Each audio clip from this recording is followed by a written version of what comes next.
Galera, diante de tudo que eu tenho visto, lido e recebido, hoje, hierarquia e disciplina.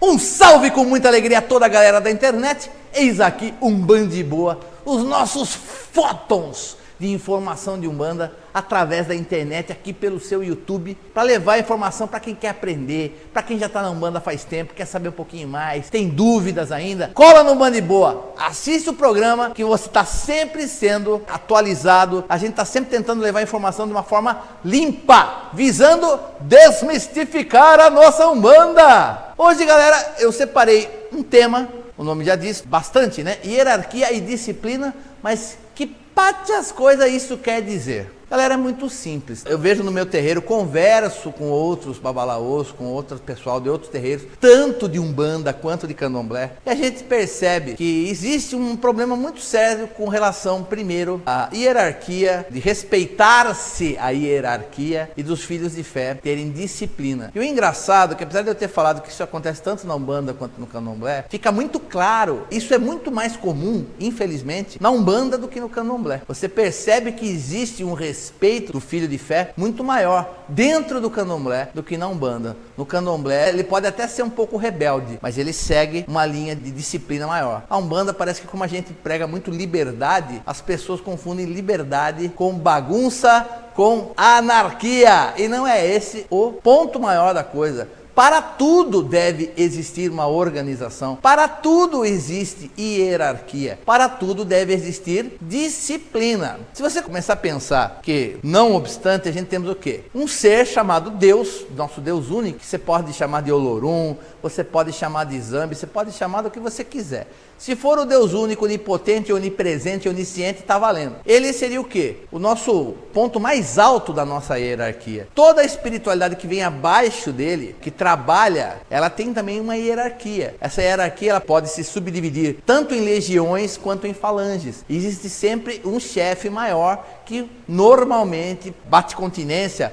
presta satisfação, ele obedece a alguém que está acima na cadeia de comando. Isso existe em tudo que a gente for fazer. No nosso trabalho isso deve acontecer, na nossa escola isso deve acontecer, na política isso deve acontecer. Por que que isso acontece? Porque não se encontrou até hoje uma forma melhor de administrar, de gerenciar, digamos assim, até mesmo de você dar sentido, dar rumo, dar destino a uma situação que não seja a hierarquia. Dessa mesma forma, dentro do terreiro, nós também temos uma hierarquia e essa hierarquia deverá ser respeitada. E como é que funciona esse negócio de hierarquia? Bom, gente, eu vou falar de uma forma geral em linhas de Umbanda, porque dentro do Candomblé as funções e as nomenclaturas podem variar, principalmente com o culto de nação, que aquele barracão segue. Se ele segue Jeje, vai ser de uma forma, se ele segue Nagô, vai ser outra, se segue Orumilá e Ifá, é de outra forma. Importante, gente, que nós possamos concentrar dentro da nossa Umbanda. Na Umbanda é tudo muito mais simples, é tudo mais simplificado. Nós temos a figura, principalmente, de um pai de santo, também conhecido por Babalaô, por Babalorixá, ou sacerdote, ou ainda dirigente espiritual. Alguns ainda também gostam de chamar de zelador de santo, que é a figura principal que governa a espiritualidade da casa. Na maior parte, 98% das casas, aquele que governa a parte espiritual também governa a parte civil da casa. Se é uma casa aberta, civilmente falando, se ele tem um estatuto, ele normalmente será o presidente, normalmente ele será o chefe geral do terreiro. Abaixo do pai de santo, na Umbanda nós temos o quê? Pai pequeno e mãe pequena. Pode existir só pai pequeno, pode existir só mãe pequena, como pode haver as duas figuras, o pai pequeno e a mãe pequena. O que fazem o pai pequeno e a mãe pequena? Eles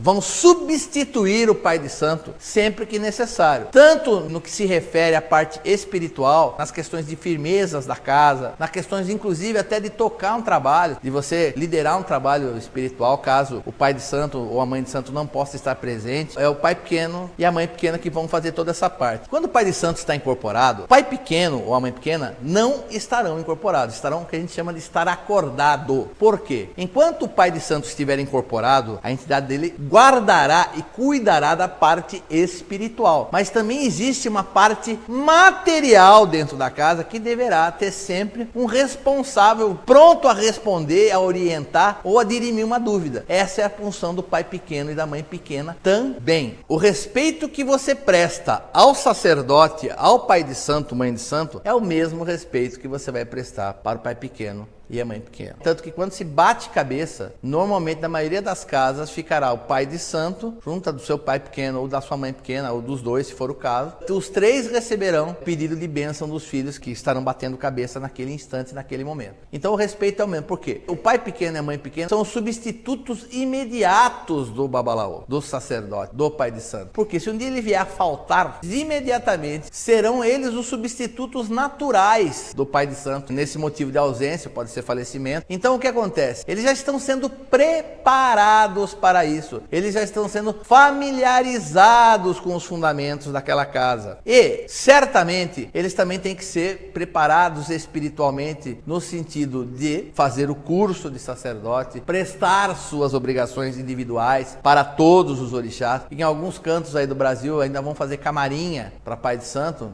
Bacana, não tenho nada contra, só acho que a Umbanda já está saindo um pouco disso. De todas essas formas, eles são preparados para isso. E como é que o pai pequeno e a mãe pequena é escolhida pelo pai de santo? Bom, gente, eu creio que numa boa parte das situações, a espiritualidade do pai de santo é quem fala. E ele determina quem é o filho. Em outras circunstâncias, eu percebo que aí é uma questão pessoal do pai de santo, de pôr filho de sangue, filha de sangue, alguém ligado diretamente à família nessa função. Eu, de verdade, eu não concordo com isso. Você pode ser um pai de santo, uma mãe de santo top.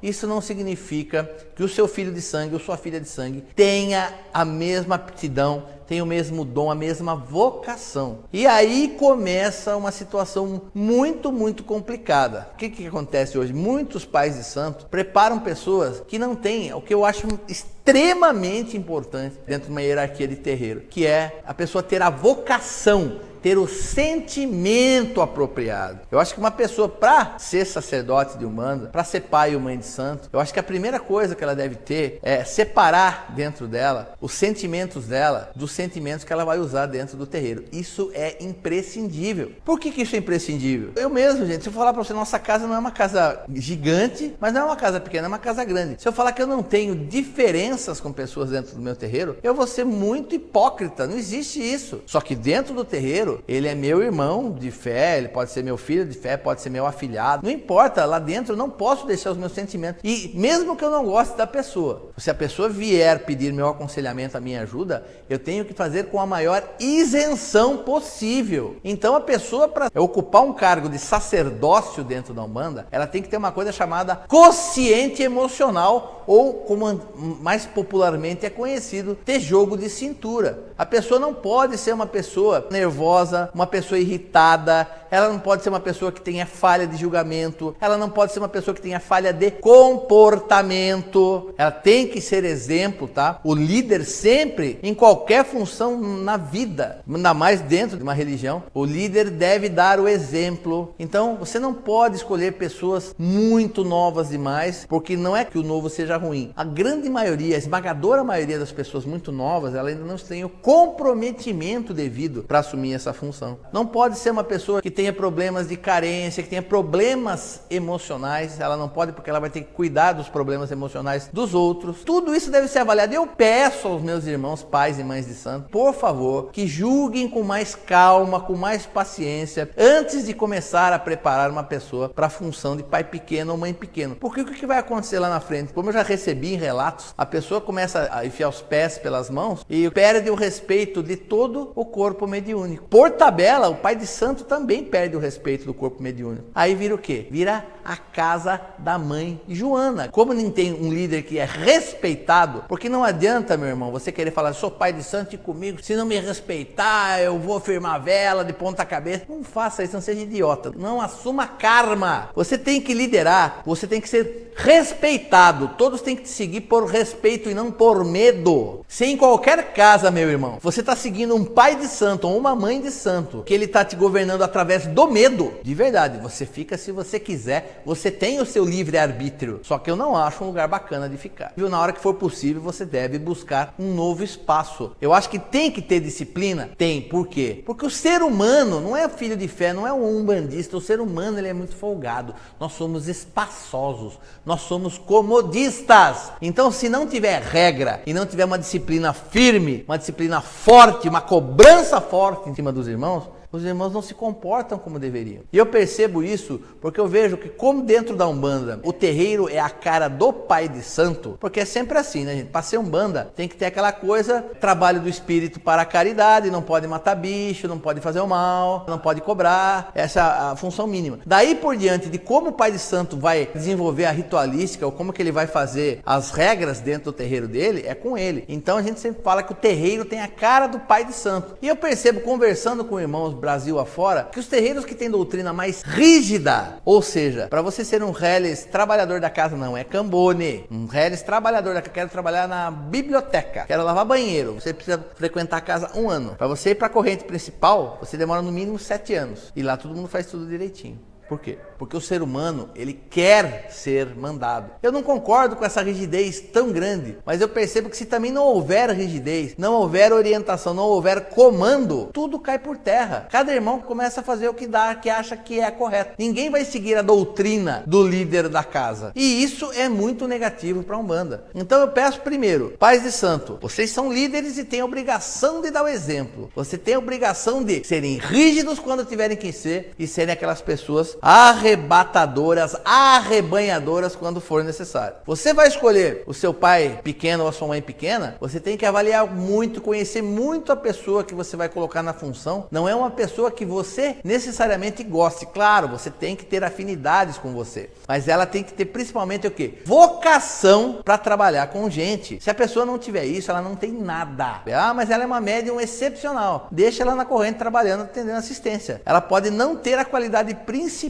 que é ser líder e que é lidar com tanta gente. E por fim, eu peço a você, meu irmão, que é frequentador da casa, que é filho de fé, que respeite o pai de santo e o pai pequeno, a mãe pequena. Porque você não é obrigado, você tem seu livre-arbítrio, você não é obrigado a concordar com o pai de santo. Você não é obrigado a concordar com o pai pequeno, com a mãe pequena. Você tem livre-arbítrio, mas se você não concorda, de verdade, não fique. O que eu não posso tolerar é que dentro dos terreiros de Umbanda, onde era para ser palácios da paz, da humildade, da caridade, do amor, da fraternidade e do entendimento, eu tenha filhos que não gostem do pai de santo, eu tenha filhos que não se deem com o pai pequeno. Isso tem que acabar. Se você não gosta, vá embora, meu filho. Vá procurar um espaço onde tudo aconteça mais de acordo com o que você considere correto, considere dentro daquilo que você julga o que é certo. Tá? Você não é obrigado a ficar lá, mas enquanto você ficar lá, você é obrigado a respeitar. E respeitar é muito mais. Eu conheço casas onde os filhos de fé, na hora de bater a cabeça,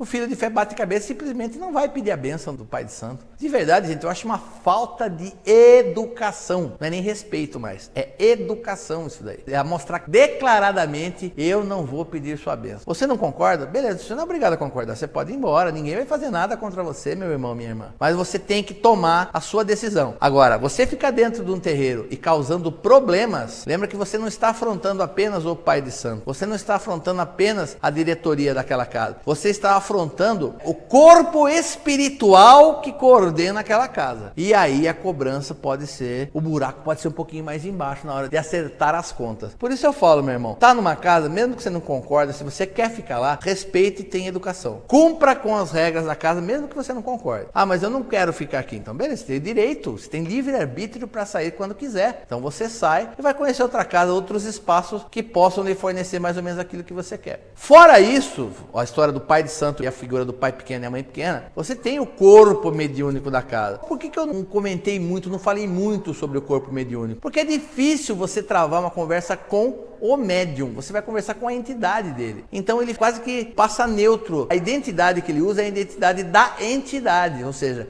a entidade que incorpora e presta consulta. Dificilmente você vai ter problemas diretamente com o médium. Mas se tiver, aí sim você pode prestar sua queixa para o pai pequeno, para a mãe pequena, para o pai de santo, para aquele que for o responsável para acolher esse tipo de queixa. Você tem os ogãs. Ogã dentro da Umbanda, na maior parte das casas de Umbanda, ogã nada mais quer dizer que aquele que toca o atabaque. Mas existem algumas funções herdadas do candomblé. Pejigã, aquele que cuida das firmezas, que cuida do altar. O ogã que cuida da parte das chaves das casinhas dos orixás. Tá? Existe o ogã que cuida só de trunqueira. Então tem muitos ogãs, mas na Umbanda o ogã normalmente ele pode ser só o atabaqueiro, aquele que toca o atabaque, e pode ser também aquele que em muitos lugares se confunde com cambone, que é aquele que serve as entidades. Essas são funções mais baixas dentro do terreiro. Eles têm as funções de trabalhar e servir o tempo todo, estar à disposição da corrente mediúnica das entidades incorporadas. Eles não são patentes dentro de um terreiro. Isso eu estou falando tudo do ponto de vista espiritual. Mesmo assim, esses irmãos que trabalham, que pelo menos deveriam fazer tudo 100% correto, eles também devem ser respeitados por quem? Pela assistência. Porque sem eles, esses trabalhadores, não existe trabalho. Você imaginou se não existe esse cambone, se não existisse quem tocasse o atabaque? Lembrando que é extremamente importante a função do ogã, aquele que toca o atabaque. Ele que propicia a vinda mais firme da entidade. Ele que vai ser aquele que vai tocar o toque adequado para a quebra da demanda quando o trabalho fica mais difícil dentro da corrente espiritual. Na hora do encerramento do trabalho, é ele que propicia com que toda a limpeza espiritual seja feita através da batida do tambor. Tudo tem um fundamento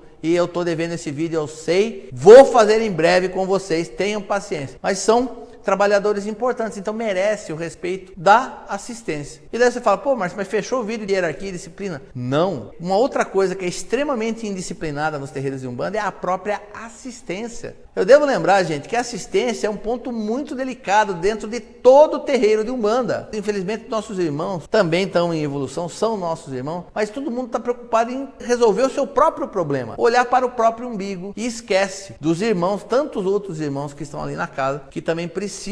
E todo mundo quer passar com um determinado médium, todo mundo está com pressa para ir embora, todo mundo vai embora de ônibus, todo mundo tem problema de saúde. Cabe aos cambones e a qualquer outros trabalhadores que tenham na casa que não trabalhe diretamente com a corrente mediúnica, a doutrinar, a conversar, e é o que? Você, através de você impondo limites, você vai mostrando para a assistência qual é o verdadeiro sentimento que ela deve ter, qual o comportamento correto que ela deve ter. Tem lugares que está acontecendo trabalho e a assistência está conversando, parece mercado de peixe. Eu acho isso uma falta de respeito muito grande. E me pergunto, em qualquer outra religião, se qualquer hora que o sacerdote, o pastor, o padre, ele vira de costas, se todo mundo começa a conversar nas costas dele. Eu acho isso muito feio. Conheço sim terreiros que já conseguiram melhorar muito desses pontos que eu estou falando aqui com vocês. E esses terreiros estão de parabéns. Mas eu peço a vocês, nós temos que trabalhar, porque nós temos que transformar um negócio, tudo que é organizado, onde existe educação, respeito, é tudo muito mais bonito de se frequentar. Se a gente consegue organizar materialmente, primeiro que fica mais difícil da espiritualidade inferior quebrar os elos da corrente mediúnica, os elos dessa força espiritual, dessa cúpula espiritual que a casa cria. Segundo, que para você começa a agregar pessoas, tanto médiuns, trabalhadores da casa e mesmo assistência, pessoas que tenham uma linha de um raciocínio maior, um entendimento maior, são pessoas de mente mais abertas, apesar que a Umbanda sempre deverá continuar trabalhando para os humildes em primeiro lugar, em prioridade. Mas você vê que quando você começa a organizar, você percebe o que as pessoas que frequentam a casa começam a mudar. Isso é um fato. São pessoas mais felizes, pessoas mais positivas, pessoas que estão mais interessadas em estudar e aprender, pessoas que estão realmente envolvidas em querer que a casa cresça, tanto materialmente quanto espiritualmente. Você vê que a coisa muda. E é por isso que a organização é necessária. Para existir organização, tem que existir hierarquia e disciplina. Sem isso, é impossível você fazer uma Umbanda, que nem eu sempre falo, essa Umbanda sagrada, essa Umbanda de graça, essa Umbanda de bênçãos, de milagres que acontecem em todos os trabalhos. E galera, este aqui foi o vídeo de hoje. Agradeço a você que participa com a gente, que manda mensagem pelo Facebook, manda pelo e-mail, manda aqui no YouTube, manda seu comentário. Valeu, galera. Tanta gente, eu e o Newton, a gente fica realmente emocionado. O carinho que vocês têm, com essa audiência maravilhosa que estão nos dando. Passamos de 1 milhão de visualizações, passamos de 12 mil inscritos. Isso é graças a você, à sua audiência, ao seu carinho, à sua educação, ao seu respeito, à sua disciplina de 2 vezes por semana, tirar um tempinho da sua vida para assistir o trabalho que 2 tontos de Sorocaba faz para você aí na sua casa. E galera, Eu quero o quê? Que você se inscreva, eu quero que você clique no joinha, tudo isso é importante para classificar o canal. É importantíssimo que você tanto se inscreva quanto clique no joinha. Claro, se você gostou, se não gostou, não clica, né? E você já foi lá no Quicante? Tá acabando o tempo, meu irmão! Dia 27, Zé Fini. Se você não for até o dia 27, nem tente mais, que não vai dar mais tempo. Irmão, a campanha é séria, sabe? Quem conhece o trabalho duro que eu e o Nilton fazemos, sabe que a gente trabalha meio que na idade da pedra ainda. Nós estamos precisando de equipamento para poder fazer um trabalho melhor, uma qualidade melhor, uma coisa mais bonita, para que esse canal possa crescer e prosperar, que é o desejo que eu tenho para todo mundo. Vai lá no Quicante, clica, faz o seu Kik por cartão de crédito, pode ser por boleto, perdeu a data do boleto, vai lá, reimprime o boleto. O importante é que você colabore. Eu lembro que se 12 mil inscritos, se cada um der 10 real, quanto fica, gente? Fica bastante, né? Eu não preciso de 120 mil, eu preciso só do que está sendo pedido lá no Quicante. Então, irmão, dá aquela força, tá acabando, vamos fazer a Umbanda mostrar sua força, vamos mostrar que nós somos uma religião de força, de união, tanto quanto qualquer outra. Agora, irmão, se você não paga nada pela internet, você tem medo do assalto virtual, você não gosta, tem um histórico triste com relação a isso, não quer fazer pelo Quicante, não tem problema. Manda um e-mail para a gente, nós mandamos o número da nossa conta para que você possa fazer sua contribuição e você ajudar a nós fecharmos essa meta. Nós vamos alcançar essa meta. Eu confio, eu tenho certeza, já aconteceu na minha cabeça, já está feito. Eu quero que na sua também esteja. E é isso aí, acabou. Eu quero que você fique de boa. Peço ao meu Pai Oxalá, abençoa os terreiros, nossos pais e santos, pais pequenos, todos aqueles que trabalham para a grandeza da Umbanda, que nós possamos nos organizar, que nós possamos mostrar a beleza da Umbanda, que a Umbanda seja lembrada apenas por todas as graças e milagres que ela distribui em todo esse nosso planeta. Muito obrigado, meu Pai Oxalá. Que Oxalá abençoe a todos e até a próxima.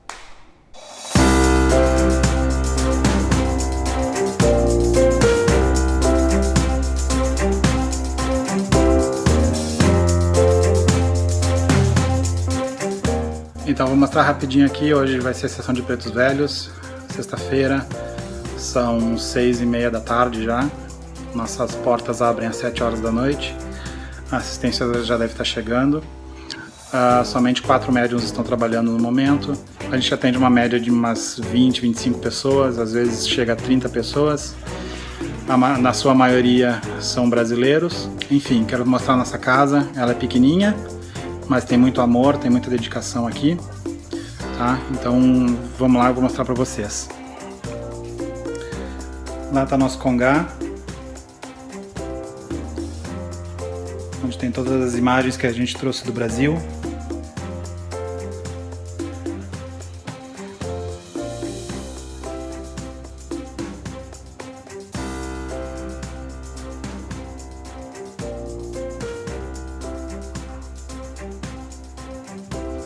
Como hoje é gira de preto velho, eles usam bastante ervas, bastante elementos, então já está separado aqui algumas coisinhas que eles usam.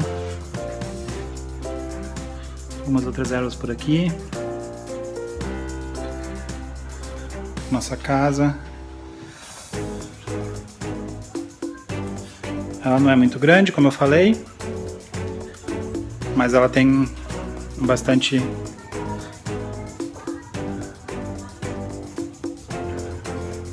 amor, bastante dedicação. E essa parte aqui é a parte da assistência, né? Aqui é onde a gente recebe as pessoas, aqui é a porta de entrada.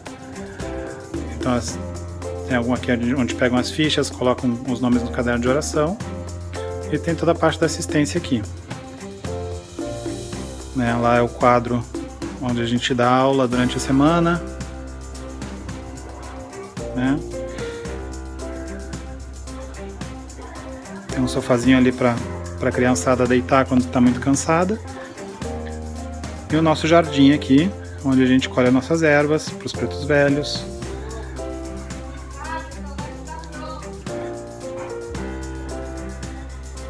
Enfim, essa é a nossa casa, Márcio, Nilton. Espero que vocês tenham gostado. Logo, logo a gente começa mais uma sessão de pretos velhos. Agradecemos a todos. Nosso muito obrigado.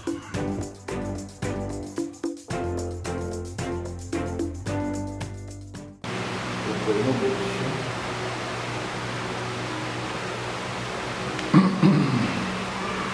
Camisa. Tá? Beleza? Melhor do que tá, não fica. Toma na pau. Ele obedece a alguém que está alguém que está acima, né? Acima, né? Acima. Na maioria das casas, o respeito que... Valeu, mano.